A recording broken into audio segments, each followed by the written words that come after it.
कृपया http://nujournal.net/choac.html देखें। हाल ही में हुई चेतना के भौतिक विज्ञान पर की गई खोजों के लिए। इसलिए नींद के समय आपका सूक्ष्म शरीर आपके भौतिक शरीर को छोड़कर हायर सेल्फ से जुड़ जाता है, या तो आवश्यक सूचना देने के लिए या आदेश और सूचना पाने के लिए। फ्रेंच भाषा में पुरानी कहावत है, नाइट ब्रिंग्स कॉन्सेल। यह कहावत सबके अनुभव से निकली है। सालों के अंतराल में लोगों ने ध्यान दिया कि सुबह जागने पर अक्सर उन्हें अपनी समस्या का समाधान मिल जाता था। कभी ऐसा होता है और कभी नहीं। अगर समाधान हायर सेल्फ के लिए लाभदायक हो तो आप निश्चित हो सकते हैं कि वह आपको बताया जाएगा, अगर नहीं तो आपकी प्रतीक्षा बेकार जाएगी। अब वे लोग जो अति विकसित और विशिष्ट अभ्यासों से अपने सूक्ष्म शरीर को अपने भौतिक शरीर से पृथक कर सकते हैं, उस प्रकाश को देख पाएंगे, रुपहली नीली डोरी को, जैसी स्वयं आपने देखी, जो भौतिक शरीर को सूक्ष्म शरीर से जोड़ती है। उनके सूक्ष्म शरीर ऐसे हैं जो वियोग के समय में देखे जा सकते हैं। यही वे इलेक्ट्रॉन हैं जो आपके सूक्ष्म शरीर का निर्माण करते हैं और डोरी को दृश्य बनाते हैं।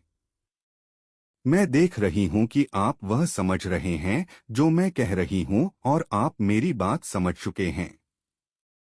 अब मुझे शोर के खतरे बताकर अपनी बात समाप्त करने दीजिए।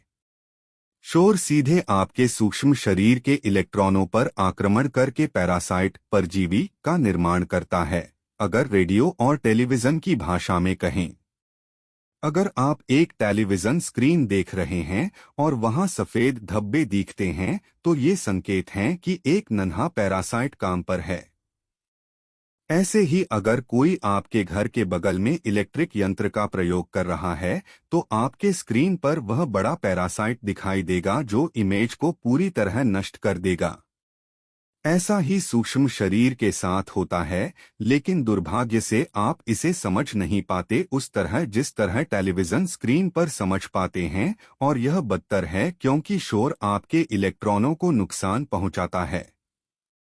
पर फिर भी लोग कहते हैं, ओह, हम तो इसके अभ्यस्त हो चुके हैं। आपका मस्तिष्क तनाव में आ जाता है, अगर कहें तो, और आपकी साइकी अपने बचाव के लिए काम करने लगती है, लेकिन सूक्ष्म शरीर नहीं। एक पैरासाइट इसके इलेक्ट्रॉनों पर आक्रमण कर देता है, जो बेशक आपके हायर सेल्फ के लिए घातक दूरगामी परिणाम लाता है।